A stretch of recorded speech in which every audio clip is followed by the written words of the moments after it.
On that January 2026, the US government invaded Venezuela, their capital, and took their president.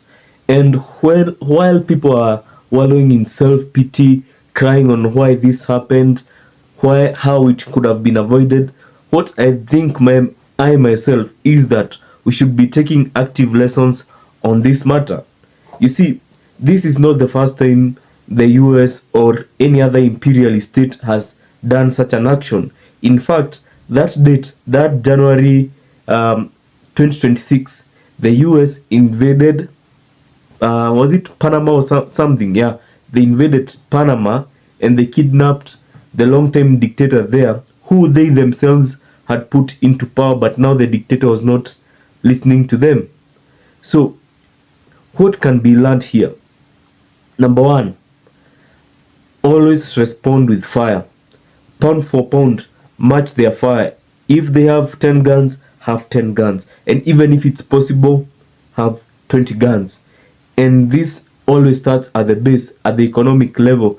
You cannot be competing with these people if you are not of the same economic what do you, the English is hard, but if you are not at par at the economic level, do not think that you're going to ever compete with them militarily, because war, it's costly. You are wasting things. War requires a strong economy, so you should match them pound for pound on firepower, action, and then also exceed it if you can, because whenever your enemy, especially an imperialist, when he sees you are weaker than him, when he sees he can take advantage of you, he's going to invade and take over your country for a very cheap price. Because if all goes well, the US can control Venezuela without a lot of bloodshed, only controlling or blackmailing the government. Of course, this can backfire because already the current acting president now, the former vice president, is very still anti-American. Or even if she were to fall and maybe another puppet government shows up, the cartels can smell blood and split the country into an endless war in which they control most aspects. And the thing about the cartels, oh, no matter how much you bomb them, you are not going to defeat them, because they use mostly like almost slave labor of people at their production factories or jungle outposts or something. So the more you just bomb them, the more you are just killing civilians. And also they get a lot of their goods through border penetrations. So if you blockade Venezuela, still nothing will change. So the only people who are going to suffer is the countrymen of your country. So it's very important to match the Americans pound for pound. Lesson number two, uh, have a decentralized government.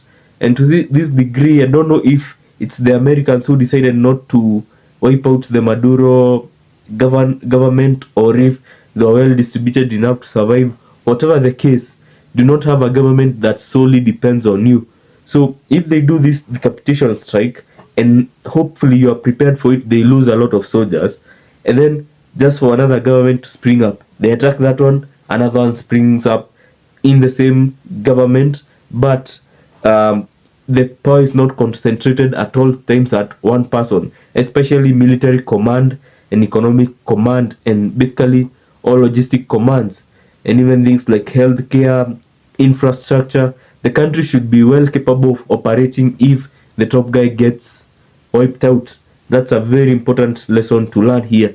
So far, Venezuela is doing good, but we don't know if it will descend in civil war if the US tried to instill the puppet woman. She was the member. She's an opposition leader or something. If they try to instill her, it can cost. It can cause a civil war with the Maduro royalists, and maybe it can even lead to the cartels gaining more power, and they cause more chaos and more people, more civilians die as a result, or as a result of such a chaos. So we do not know how the situation will play out in stability, but always have a decentralized government that works. Um, Number three, a naval perimeter, and this is to be matched with point number one. You should have equal force to them. So you declare, I think the maritime boundary in the world is like 12 kilometers from their shores. That's not enough. Give them a minimum 200 kilometers. Don't pass through here. If they do, number one, if you have the military capacity to go to war with them and destroy them immediately, uh, do that. But if you don't, simply match them. If they are 10 kilometers from your shore, take your ships 10 kilometers from Washington, D.C. Escalate it, escalate it, escalate it. If you match them, you still have a good probability of winning a war. So that's another important lesson learned. And this is, as a side note, this is why North Korea has nuclear weapons. North Korea cannot match the US on a pound for pound basis. It's a small country with fewer people. It's a communist state. It doesn't have too much natural resources or trading partners or the skill power to basically build an empire, and even its land size is very small. So they mainly rely on nuclear weapons to keep the imperialists away. Because if not, by now Americans would have tried a regime change there. And another thing, a side note, always live well into the heartland of the country. Do not live near the coast. Why do you think, after so many attacks from Americans, from Israelis, the Iranian regime or state did not collapse? Because their leader, okay, you could have said those guys would have targeted the supreme leader, yes, but guess what? They cannot sustain such a campaign. Because why? Iran is a very big country. So if they ramp up aerial attacks, these people on the ground can even shift tactics. Instead of using Buke systems, which are very large on radar, they could take out the missile and use it as a manpad. Manpads are hell on earth of any military. That is what majorly stopped the Russian Air Force in Ukraine. And even Vietnam, the US Air Force was incredibly crippled by that. Man-portable air defense systems, which cannot be very well seen through satellite imagery or drone cameras. The enemy will basically think itself and pass there, only for them to be exposed to a rain of fire. This is something similar to the Battle of Mogadishu. Basically, utilize something like what Ukraine did in the Ukraine-Russia invasion. Basically, what you do, instead of trying to keep up with the enemy on a per basis, if you do not have the economic capacity, use cheaper systems that really hurt the enemy. Of course, you cannot be able to mount very big um, offensive operations at then, but you'll be able to stop the enemy and push him back a little, and maybe this can even lead to a peace, or give you breathing space to regroup, gain the armor you need, the technology you need, and the manpower to finally attack them and get them out of your country. That was our side note, and it came from the naval perimeter. And number four, technological advancement. Those jets, they were like about 150 planes, and a lot of them there was a lot of stealth airplane, and a lot of them are sitting off the coast of Venezuela. Some are in Trinidad and Tobago, some are going to Puerto Rico. So if you look at it, these planes were majorly undetectable. They dropped very big bombs on Venezuela. They killed a very huge percentage of the people guarding Maduro. And also, what they did, they wiped out a very huge section of their air defense around Caracas. So that's a very important lesson to learn. uh, Keep up with the enemy in terms of technological advancement. If you can't match him on that basis of the stealth fighter plane, at least match him on the counter of that plane. So it will be very costly for him to keep on flying this plane.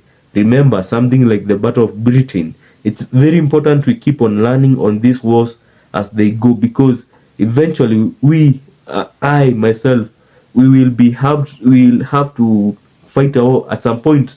Maybe my ancestors, but imperialists will never stop until they have their whole world under their grip. That's a fact. So we need to keep on learning. And number five, and this I think this is the final point. Uh, the imperialists, especially the Americans, they can only be stopped with force. No amount of sweet talking like the way Maduro was singing, not peace, not war, peace, peace. You cannot be singing and then think that they are just going to back off. You need to match them on a military basis. That's the only way you're going to get respect. It's just like it's nature. The big guy, if he sees the small guy that has something he likes, the big guy is just going to beat the small guy because he can. Now we need to use the rule of nature to our advantage. Let us become that big guy